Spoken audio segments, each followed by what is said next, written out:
அப்புறம் இங்கே வந்ததுக்கப்புறம் எங்கள் அம்மா மறைமுகமாக நேரடியாக இது பண்ணாமல் மறைமுகமாக வச்சு டீல் பண்ண ஆரம்பிச்சு. எப்படின்னா, என் தம்பியை வச்சு எங்கள் அப்பா வச்சும் கையில் இருந்த பணம் நகையெல்லாம் அதை வச்சு வீடு வேலை ரெடி பண்ணணும் அப்படின்னு சொல்லிட்டு ஐடியா பண்ணுச்சு. சரின்ட்டு நான் கொடுத்துட்டேன். சரி வீடு தானே பண்ணுறோன்னு சொல்லிட்டு கொடுத்துட்றேன்.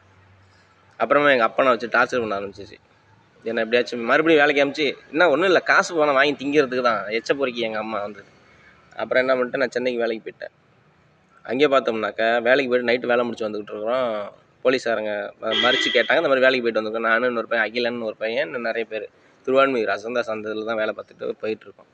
சரி வாங்க சும்மா இப்போ ஒரு சின்னதாக ஒரு என்கொயரி அப்படின்னு சொல்லி கூட்டிகிட்டு போய்ட்டு அங்கே நான், அந்த பையன், என் கூட வேலை செஞ்ச பையன், அப்புறம் இன்னும் 2-3 பேர் தண்ணி கேன் போட வந்தவனுங்களாம், தண்ணி கேன் தூக்க வந்தவங்களாம். அவனுங்கெல்லாம் பிடிச்சி அட்ரஸ் எல்லாம் வாங்கி வச்சுருக்காங்க.